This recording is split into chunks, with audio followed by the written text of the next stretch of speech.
আসসালামু আলাইকুম ওয়া রাহমাতুল্লাহি ওয়া বারাকাতুহু নাহমাদুহু ওয়া নুসাল্লি আলা হাবিবি ওয়া রাসূলিহিল কারীম আম্মা বাদ আত-তুহুরু শাতরুল ঈমান। আজকের যে বিষয়টা নিয়ে কথা বলতে চাচ্ছি, আমাদের সকল কওমি মাদ্রাসার ছাত্রদের মধ্যে একটা বিশেষ নিয়ামত খুঁজে পাওয়া যাচ্ছে।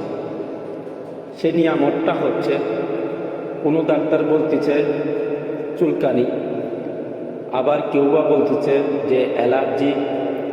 আসলেই বর্তমানে আমরা যতটুকু দেখতেছি এবং শোনা জানা করতেছি, ছোটো বাচ্চা থেকে শুরু করে প্রত্যেক প্রতিষ্ঠানের সকল বাচ্চাদের মধ্যে চুলকানি এবং অ্যালার্জি শরীরের মধ্যে দেখা যাইতেছে বেশি। অল্প থেকে অনেক মর্মান্তিক সমস্যা দেখা যাচ্ছে প্রত্যেকটা বাচ্চার মধ্যে। কিন্তু বাচ্চাদের মধ্যে যে তা নয়, ছোট থেকে শুরু করে বয়স্ক বৃদ্ধ লোক পর্যন্ত প্রত্যেক পুরুষ এবং নারীর মধ্যেও এই সমস্যা দেখা যাচ্ছে। কিন্তু আসলেই এটা কী জন্য হচ্ছে, কী কারণে হচ্ছে? আবহাওয়ার সমস্যা না বর্তমান ঋতুর সমস্যা?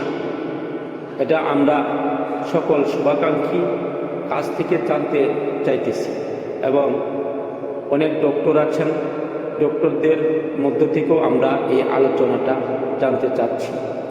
আসলেই আমরা যে এই রোগে ভুগতেছি, কিন্তু সেটা শেষ কেমনে হবে, এই পরামর্শটা যাদের জানা আছে অবশ্যই আমাদের সঙ্গে শেয়ার করবেন।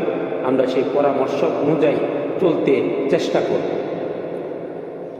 তার মধ্যেও আমার প্রত্যেকটা মানুষের ওপর প্রত্যাশা রয়ে গেল, যেহেতু হাদিসে উল্লেখ করা আত-তুহুরু শাতরুল ঈমান, পবিত্রতা হচ্ছে ইমানের অঙ্গ, পরিষ্কার পরিচ্ছন্নতা থাকা হচ্ছে ইমানের অঙ্গ।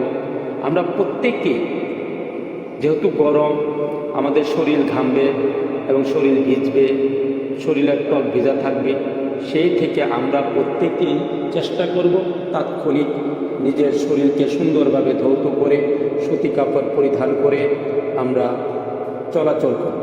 আর প্রত্যেকেই প্রত্যেকের দিকে খেয়াল রাখবো, হাত পায়ের নখ কাটবো, মাথার চুল খাটো রাখবো, অন্যান্য জায়গাগুলো পরিষ্কার পরিচ্ছন্নতা রাখবো।